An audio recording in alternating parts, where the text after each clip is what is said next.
नमस्कार बच्चों, मेरा नाम है राहुल और आप देख रहे हैं MSc क्लास। तो आज की वर्कशीट है 38, तिथि 30 सितंबर 2020, विषय हिंदी, कैदी और कोकिला भाग 4। अच्छा, भाग लिख दिया है, कोई बात नहीं। तो भाग 3 देख लेते हैं कैसे कैसे पढ़ा था। पहले 29 याद रखना, जो वर्कशीट आ रही है देखो फॉर्म देखिए, इसे 3 फॉर्म में आ रही है। 29, 29 3 32, 32 3 35, 35 3 38। ठीक है, तो आपको उसी फॉर्म में आ रही है आपकी। ठीक है, 3 फॉर्म 3 दिन के बाद, हर 3 दिन के बाद वर्कशीट इस हिसाब से आपके काफ़ी सही तरीके से चल रही है। जो 3 छुट्टियाँ नहीं बनते ऐसे ऐसे ऐसे करके उस हिसाब से चला रही था कि आपका कवर जो कोर्स है जल्दी से कवर हो जाए। काफ़ी अच्छा यूनिक तरीका है ये। ठीक है, और एक बच्चे ने पूछा था क्या सर पेपर होने वाले हैं, तो देखो पेपर आपके होंगे कि नहीं होंगे, होंगे तो जरूर होंगे। और ये अब ऑफलाइन के बारे में बात चल रही है। ठीक, ऑफलाइन हो सकते हैं, जो आगे आपके एक शील्ड आता है प्लास्टिक का जिससे नाक मुंह कवर पूरा कवर हो जाता है, वो लगा के आपके स्कूल में पेपर होंगे। ठीक है, तैयारियां हो रही हैं, अंदर अंदर बातचीत चल रही है। जैसे ही ऑफिशियल आता है तो आपको बता दिया जाएगा। ठीक, तो आप भाग 3 देख ही चुके हैं, 1 2 3 पढ़ चुके हैं। ये चौथा भाग है कैदी और कोकिला के बारे में। हमारे स्वतंत्रता सेनानी जो हमारे लिए इन्होंने आज़ादी दी है वो इतना ही आसान नहीं है। आप इस चीज़ से आप अंदाजा लगा सकते हैं। अगर कोई इस टाइम पे आपसे मोबाइल छीन ले, बताओ कैसा लगेगा। तो उस टाइम पे अंग्रेजों ने हमसे मोबाइल छीन लिया था। ठीक है, तो देश की स्वतंत्रता आज़ादी छीन लेती। देखो कहने का मतलब आपको मैं बस ये बताना, एहसास दिलाना चाहता हूँ कि कितना बुरा लगता है। और कुछ लोग इसके लिए जी जान से लड़के ने हमें तो देश आज़ाद कराना है, देश आज़ाद कराना है। ठीक है, तो आगे बढ़ते हैं। परिचय। पिछले कार्यपत्र में हमने जाना कि कवि माखनलाल चतुर्वेदी ने कैदी और कोकिला कविता में जेल में बंद एक स्वतंत्रता सेनानी के साथ साथ एक कोयल का भी वर्णन किया है। प्रस्तुत कविता में कवि ने स्वतंत्र कोयल एवं बंदी कैदी की मन स्थिति की तुलना बड़े ही मार्मिक ढंग से की है। तो चलिए इसके एक बार पढ़ लेते हैं। ठीक है, कोशिश करूंगा मैं उसी लय में पढ़ना चाहूँ जिस लय में कवि ने इसे पढ़ा है। तुझे मिली हरियाली डाली, तुझे मिली हरियाली डाली, मुझे नसीब कोठरी काली, तेरा नभ भर में संचार, मेरा 10 फुट का संसार। देखो नभ भर मतलब कोयल कहीं भी उड़ के जा सकती है, जबकि कैदी जो यहाँ पे है, जो हमारे कवि जी, वो जेल में बंद है 10 फुट की कोठरी में, उनका वही संसार है। ठीक है, तेरा नभ भर में संचार, मेरा 10 फुट का संसार, तेरी गीत कहावे वाह, तेरी गीत कहावे वाह, रोना भी है मुझे गुनाह, देख विषमता तेरी मेरी, बजा रही तिस पर रणभेरी।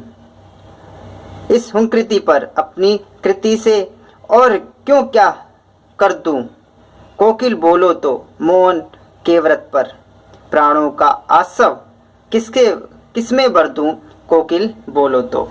ठीक है, तो यहाँ जो कवि है जो अपनी विषमताओं के बारे में बता रहे हैं कि जो कोयल है वो आज़ादी से उड़ सकती है और हम 4 कोठरी में बंधे हुए हैं। तो जो इसकी व्याख्या है वो नीचे पढ़ लेते हैं एक बार। जहाँ एक और कोयल पूरी तरह से स्वतंत्र किसी भी पेड़ की डाली पर जाकर बैठ सकती है, वहीं पर भी विचर सकती है, कहीं पर भी विचर सकती है और अपने मन चाहे गीत गा सकती हैं, वहीं दूसरी ओर कैदी के लिए जेल में अंधकार से भरी 10 फुट की 4 दीवारी है, जिसमें उसे अपना जीवन बिताना है। वह वहां अपनी इच्छा अनुसार कुछ भी नहीं कर सकता। कोयल के मधुर गाने को सुनकर सब लोग वाह वाह करते हैं। वहीं कैदी किसी भी जो कैदी अगर होता है, यदि किसी कैदी के रोने को कोई सुनता तक भी नहीं। बताओ ऐसी स्थिति होती है हमारे स्वतंत्रता सेनानी की।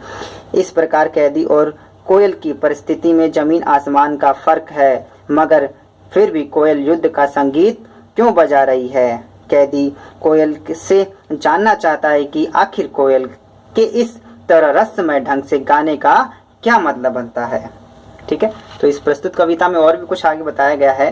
प्रस्तुत कविता में कवि ने कोयल और कैदी दोनों के अंदर स्वतंत्रता के प्रबल भावना को दिखाया है। जहां कोयल अपने जोशीले गान से देशवासियों के विद्रोह को जागृत कर रही है, वही कैदी स्वतंत्रता के लिए लगातार अंग्रेजी सरकार से यातनाएं सहन कर रहा है। इसलिए कवि ने यहाँ कोयल की आवाज को कैदी के लिए आजादी का संदेश बताया है, जिसे सुनकर कैदी कुछ भी करने के लिए तैयार हो सकता है। कैदी कोयल से पूछ रहा है कि हे कोयल, मुझे बता कि मैं गांधी जी द्वारा चलाए जा रहे इस स्वतंत्रता संग्राम में किस तरह अपने प्राण झोंक दूं। मैं तुम्हारे संगीत को सुनकर अपनी रचनाओं के द्वारा क्रांति की ज्वाला भड़काने वाली अग्नि को पैदा कर रहा हूं, लेकिन तुम मुझे बताओ कि मैं देश की आज़ादी के लिए और क्या कर सकता हूं। देखो कवि इतना, देखो फिर कवि इतना मतलब अपने देश को आज़ाद कराने के लिए है तत्पर। देख लो मेरे अभी रोंगटे भी खड़े हो रहे हैं, आपको पता चल रहा है,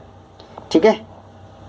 तो कहने का मतलब ये जो कवि इतने यातनाएं सह रहा है, लेकिन फिर भी अभी कोयल से कह रहा है कि मैं अपने देश की आज़ादी के लिए और क्या क्या कर सकता हूँ। बताओ, इतनी देश प्रेम की जो भक्ति है ना सभी लोगों में नहीं मिलती है, और यहाँ हम देश को भ्रष्टाचार में डुबोए जा रहे हैं।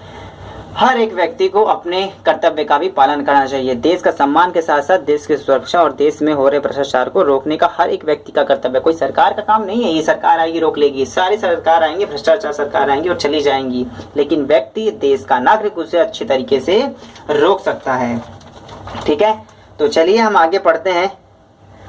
प्रश्न 1, प्रस्तुत कविता में कवि को कोयल से ईर्ष्या क्यों हो रही है, ठीक है। तो सीधी सी बात है, तो इसका वर्कशीट 38, इसका आंसर यहाँ पे कोयल, क्योंकि कोयल स्वतंत्र है और वह कहीं भी आ जा सकती है, मन चाहे गीत गा सकती है, जबकि कवि अंधकार से भरी चार दीवारी में बैठा है, इसीलिए उसे इससे ईर्ष्या हो रही है। प्रस्तुत कविता का भाव स्पष्ट कीजिए। तेरे गीत कहावे वाह, रोना भी है मुझे गुनाह, देख विषमता तेरी मेरी, बजा रही तिस पर रणभेरी, ठीक है। तो इसका स्पष्ट भाव स्पष्ट करना है। स्पष्ट भाव थोड़ा सा बड़ा है और आपको लिखना भी पड़ेगा क्योंकि 2 पंक्तियां हैं।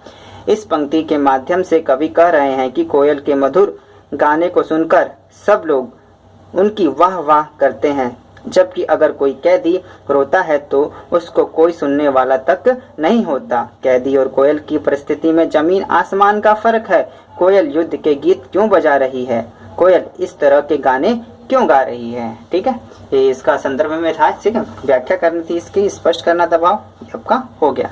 तीसरा, उन पंक्तियों को छाट कर लिखिए जहां गांधी जी द्वारा चलाए जा रहे स्वतंत्रता संग्राम का वर्णन है। तो उसमें ये है आपका, ठीक है।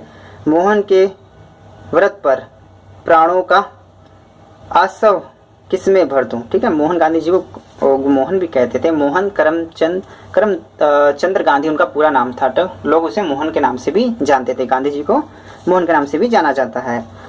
तो इसके बस यही आंसर है, इसमें हो गया। इस पंक्ति में गांधी जी द्वारा चलाए गए स्वतंत्रता संग्राम का वर्णन है, ठीक है। क्वेश्चन नंबर 4, आपके अनुसार कवि देश की आज़ादी के लिए क्या क्या कर सकता है, सोच कर लिखिए। तो इसमें सोचने वाली बात क्या है, कवि बहुत ही समर्पण है अपने देश के लिए। कवि देश की आज़ादी के लिए कुछ भी कर गुजरने को तैयार है, चाहे उसे कितनी भी यातनाएं सहनी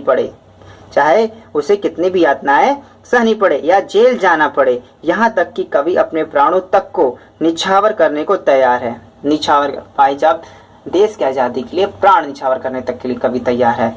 यह अपने देश के लिए यह सब कुछ कवि वह अपने देश के लिए सब कुछ करने के लिए तैयार है, या कवि ये सब कुछ करने के लिए अपने देश के लिए तैयार है कि देश आज़ाद होना चाहिए, ठीक है। बहुत कम ऐसे कवि मिलते हैं, ठीक है, और बहुत कम ऐसे व्यक्ति मिलते हैं जो देश के प्रति इतने समर्पित होते हों, ठीक है, अपना जीवन देश के लिए देते। तो लास्ट में जय हिंद जय भारत।